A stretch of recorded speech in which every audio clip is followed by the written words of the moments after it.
China is flexing its muscles as a global superpower, and not just where you might expect it. It's been spending billions of dollars transforming the infrastructure of an entire continent, building ever closer bonds. Everybody in the equation wins. Zambia wins, China wins. China has even placed its only overseas military base in Africa. That gain in influence has alarmed China's rivals. Our competitors clearly seek to convert soft and hard power investments into political influence, strategic access, and military advantage. Just how worried should America and its allies be?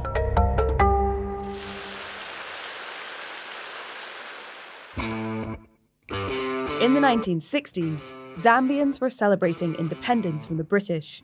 It was a time of hope and freedom. To open up trade routes, they had to build a new railway line. It was a monumental infrastructure project, the Tazara Railway, and it was funded by China.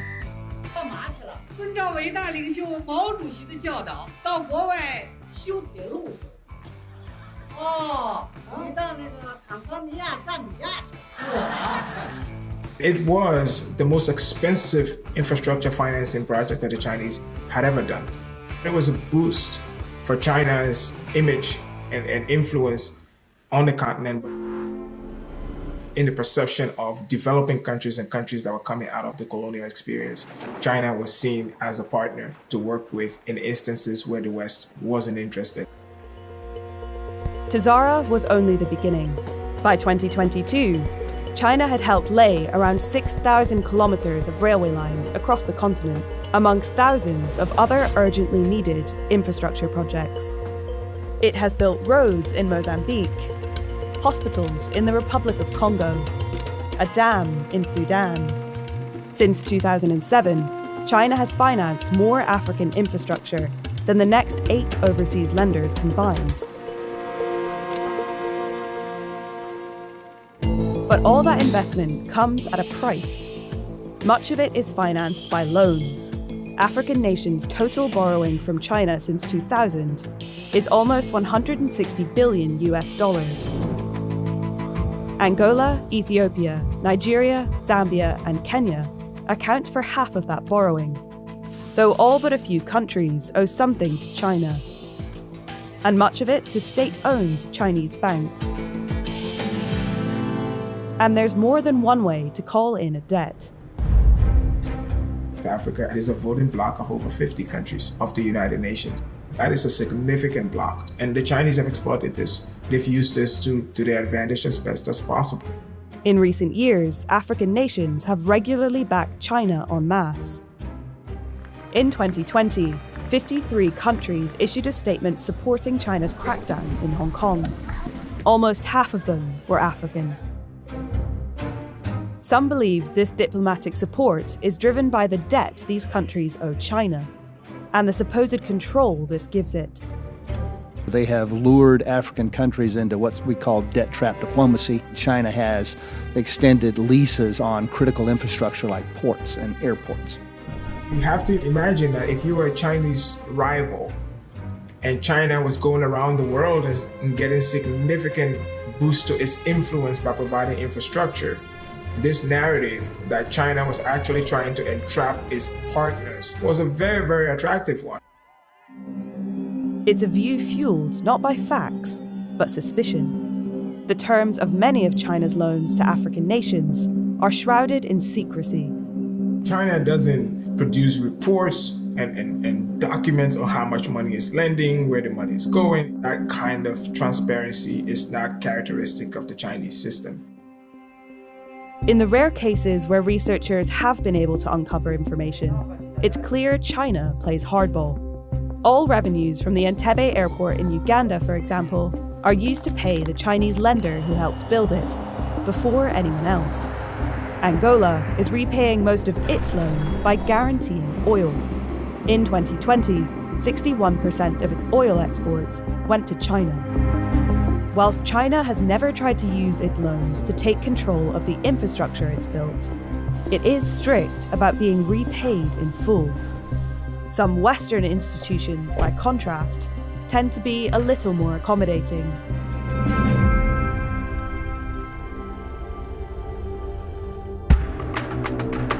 there are more conspicuous signs of China's growing power on the continent.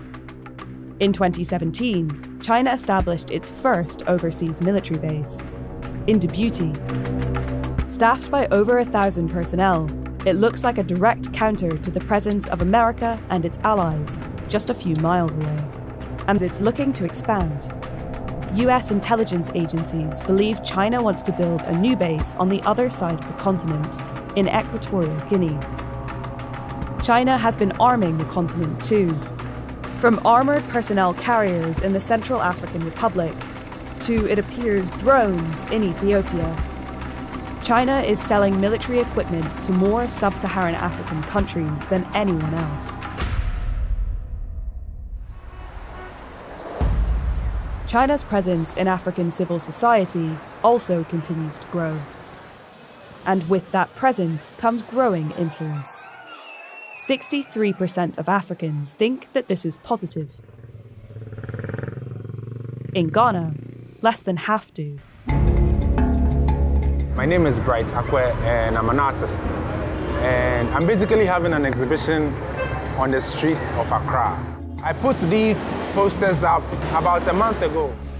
In Ghana, there are claims that China's political influence keeps anti-Chinese news stories out of the spotlight. Bright makes satirical cartoons and displays them where everyone can see. We selected this particular site because it's a very, very popular space. And so visibility is very, very high. Bright's story starts in 2016. Back then, there was outrage in Ghana against Chinese migrants who were illegally mining gold, a practice known as galamsey. The mining has severely polluted water supplies, but the Ghanaian government was doing little to stop them. Currently, look at where I'm standing. The land has been destroyed, Ayamaya, all in the name of gold. As an artist, I thought, I could use my voice to speak to the issue. He made this piece. You see the Ghanaian delegation on their knees and the Chinese president pouring out some dirty water to them. I put this painting up on my social media channels and someone from the Chinese embassy saw it and a press conference was held and the Chinese diplomats in the press conference tried to impress on the Ghanaian government to literally check the media and check the artworks they claimed was defaming their leaders. It's not the only example of China exploiting its connections in an attempt to limit criticism. In 2018, a South African journalist had his column taken away after writing about China's treatment of the Uyghurs. A Chinese company had a 20% stake in the publisher he worked for. Its name? Independent Media. The style of reporting has definitely changed. And a lot of these stories, I don't think they make it to the mass consciousness anymore. Now, China is making bolder moves on the African media landscape. Fellow Ghanaians, my name is Papa Star Times. Star Times, enjoy digital life. Star Times, a Chinese digital TV operator, has an ambitious vision to give millions of Africans access to satellite television, distributing its hardware across the continent. This deal has been one of the very, very controversial ones, especially regarding how much influence Star Times is going to have with regards to what is seen, what is not seen on our TVs, and how much that goes on to dictate how people largely see the Chinese here. I think it's an issue that borders on our democracy and perhaps even our security as a country. In just over a decade, Star Times has become one of the leading digital TV operators on the continent, with 27 million online users. Its service carries hundreds of African channels, affording it increasing control of the digital airwaves. While Star Times develops Africa's broadcast infrastructure, another Chinese company is transforming its telecoms, although perhaps not its advertising. Thanks. The local people Would like to have the base station up and running before the range. Seems like we've got a deadline and a challenge, but don't worry, we can do it. Africans have largely welcomed Huawei and its development of the continent's 4G internet network. As far as China is concerned, what we saw for mining companies, what we saw for construction companies, we're seeing the exact same thing now for tech. Financing undersea cables for digital infrastructure. Transsion has the largest share of any phone manufacturer in Africa. There's the fear that the Chinese might use their construction of the telecom systems to spy on African governments, and as an extension, spy on Western governments that are doing business with African governments. And I think that concern is legitimate. But I think in a place where the options aren't as many or as price competitive, I think the Chinese will continue to play a very big role. The seeds China planted in Africa decades ago have spread deep roots. Today, Chinese lending may be slowing, but its power and influence over society and politics on the continent will continue to grow. Western concerns are inevitable and understandable, but all too frequently, Western policymakers forget that African leaders and people aren't just bystanders. This idea that Africans are sort of bamboozled and sort of tricked into accepting a deal that is actually not working for them infantilizes Africans, and somehow they need Westerners to come and defend them from the shifty and tricky Chinese. Rather than worrying about what China is up to in Africa, perhaps Western governments should spend more of their time thinking about their own relationships on the vast and vital continent. There has to be a reassessment of how the West sees Africa and Africa's place in the world. Because as far as the Chinese are concerned, they think Africa is going to play an important role in the world and they should be active in Africa. One hopes that the West can adopt the same attitude and not simply pay attention to Africa because it is a target of Chinese influence. Hi, I'm Gotti Epstein, a journalist at The Economist. My colleague John McDermott and I recently wrote a special report on China in Africa.